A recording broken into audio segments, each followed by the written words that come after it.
Les hôtels sont des sujets fréquents dans les familles et détruisent la vie de plusieurs personnes. Lorsque je parle d'hôtel, je ne parle pas des hôtels avec H, là où on va dormir. Je parle des hôtels avec A. Un hôtel est une représentation du ciel sur la terre, dont les esprits qui sont invoqués en ce lieu-là travaillent en fonction de la personne qui a fait la prière. Quelle est la nécessité de bâtir un hôtel? Le monde fonctionne avec des lois. Regardez ça.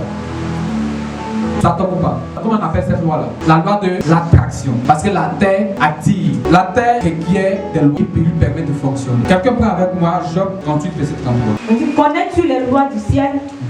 Règles-tu son pouvoir sur la terre? Amen. Job est en train de se plaindre. Dieu va lui répondre. Job, est-ce que tu connais les lois du ciel? Appliques-tu ces lois-là sur la terre? En d'autres termes, Job, pour que ton problème soit résolu, il y a des lois qui existent au ciel que tu dois appliquer sur la terre. Donc Job n'avait pas qu'à appliquer ces lois et puis se plaint. Quand on parle du ciel, on parle du monde spirituel. Quand on parle de la terre, on parle du monde physique. Donc Job, est-ce que tu connais les lois du monde spirituel pour que tu puisses les appliquer en fait que ça puisse venir dans les physiques? Tu ne connais pas. Quand tu es chrétien, tu vis seul. Mais il ne faut pas te plaindre si la vie te lance des pierres. Le ciel et la terre contiennent des lois. Donc ces personnes qui ont la connaissance de ces choses profitent pour dominer. Aujourd'hui, je vais vous parler d'une seule loi de la terre. C'est la loi de la représentation. Quand je parle de la loi de la représentation, je vais parler des hôtels. L'hôtel est un lieu, un espace, une action qu'on pose sur la terre et qui nous représente. Actuellement, qu'est-ce qui te représente? Lis-moi rapidement Osée 2, verset 22 à 23. Je serai ton fiancé par la fidélité et tu reconnaîtras l'Éternel. En ce jour-là, j'exaucerai, dit l'Éternel, j'exaucerai les cieux et ils exauceront la terre. La Bible dit j'exaucerai qui? Les cieux. Et puis qui? Vas-y. Et ils exauceront la terre. La Bible dit en ce jour-là, j'exaucerai les cieux. Dieu dit, lui, il exaucera qui? Le ciel. Et les cieux exauceront qui? La terre. Lorsque Dieu dit que j'exaucerai les cieux, parle du monde spirituel. Alléluia. Donc ce que dit que si une personne est une personne spirituelle, c'est une personne qui connaît les lois spirituelles, qui applique les lois spirituelles, la Bible dit que j'exaucerai ces personnes. Ce qui est bizarre ici, c'est que Dieu n'a pas dit j'exaucerai les chrétiens spirituels. La Bible dit j'exaucerai les cieux, j'exaucerai les spirituels. Donc que tu sois chrétien, que tu sois païen, mais si tu connais les lois spirituelles, Dieu t'exauce. Raison pour laquelle qui est là, tu dis Seigneur, ce féticheur là, il est là, il fait des choses et puis il vit. Il connaît les lois spirituelles, il applique ton Dieu, Dieu l'exauce. S'il a appliqué une loi spirituelle pour tuer quelqu'un, Dieu est Dieu. Mais comme Dieu voit qu'il a appliqué une loi, il est obligé d'accepter.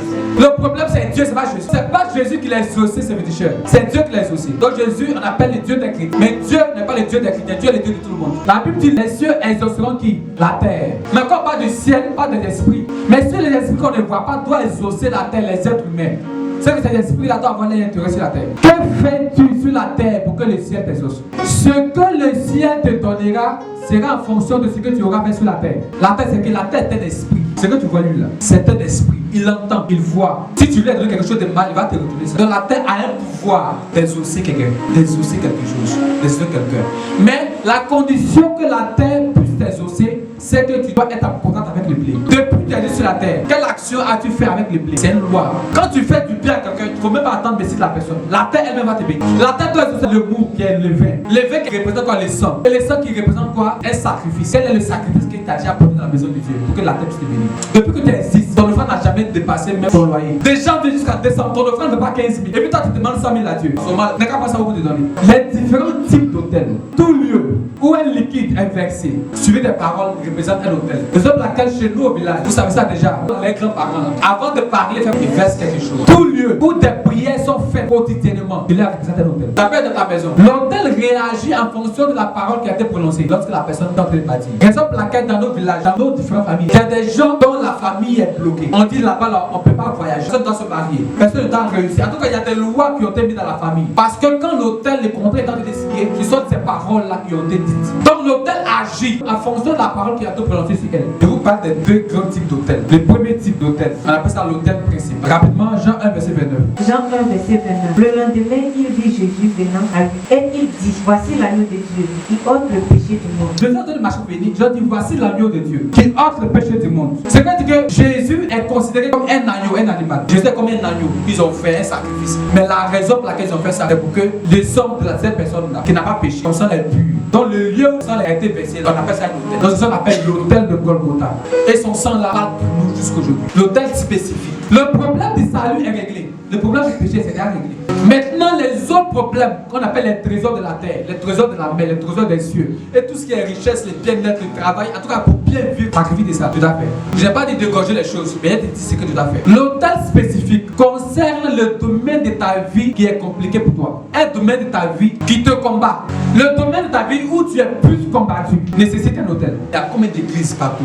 Mais regarde dans les églises, il y a la pauvreté, la maladie, l'anti-mariage, les célibats, tellement de choses frappent les gens. Ça frappe les gens, alors que les gens sont sauvés, ils ont le salut.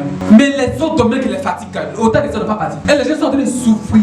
Mais ce qui me plaît chez Dieu, lorsque tu vas te plaindre, la seule question que Dieu va te poser, c'est quoi? Connais-tu les lois du ciel? Est-ce que tu les as appliquées? L'autel des familles qui vous combattent, les rituels qu'on te fait, les paroles qu'on te dit, qui combattent un domaine de votre vie, qu'aujourd'hui, peut-être ça concerne toute la famille, tout le monde vit la même chose. Peut-être c'est toi. L'autel des familles ne se renverse pas seulement. Non, non, non. Après avoir combattu ça, il faut remplacer ça par un autre autel. Lorsque vous avez fini de combattre, soit vous remboursez tout, ou dans les cas contraires, après avoir combattu et prié contre Kakaka, quand vous venez chez Dieu, vous êtes maintenant chez un autre tuteur. L'autre Dieu chez qui vous êtes là, particiez à un autre autel qui va combattre celui qui est ici. Parce que l'autel Kakaka là, il y a des esprits qui vous donnaient. Alors quand toi tu viens battre ton autel chez Dieu aussi, en ce moment là, il y a Dieu va t'envoyer des anges sur ton autel, les anges vont combattre ces démons là, et ce sera esprit contre esprit, toi t'es libéré.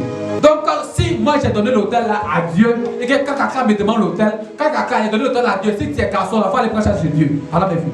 Si on parle des hôtels de famille, en réalité, vous là où vous êtes là aussi, vous pouvez partir des hôtels pour vos enfants. Et puis 2027 sera bien pour eux. De la même manière que les parents ont bâti des hôtels pour nous, et puis aujourd'hui, ça nous frappe. Nous avons bâti des hôtels qui vont bénir les enfants demain. Si là où vous êtes, tes enfants sont venus faire le même combat que vous, c'est que vous n'avez pas réussi. Vous avez échoué. Parce que ton enfant ne va pas venir faire la même prière que toi. Seigneur, quel tout esprit de famille qui me combat, dont les parents adorés, ton enfant vient faire la même prière que toi t'as fait. En ce moment, t'as rien fait pour ton enfant. Quel est l'hôtel que t'as parlé pour ton enfant? Voici 2025 qui va arriver. Quel est l'hôtel que tu prévois bâtir pour sécuriser ton année 2025? C'est la grande question. Comment bâtir un hôtel? Un hôtel, c'est un sacrifice qui est lié à ton sang que tu viens déposer devant la face de Dieu. Dieu a dit à Gédéon, détruis l'hôtel de tes parents, mais tu vas bâtir un hôtel à Dieu. Donc ce qui veut dire que quand tu viens bâtir un hôtel à Dieu, c'est un sacrifice, quelque chose qui te coûte cher, que tu viens donner à Dieu. Voici tel que je donne pour tel domaine de ma vie. L'hôtel que tu vas bâtir parlera toujours pour toi.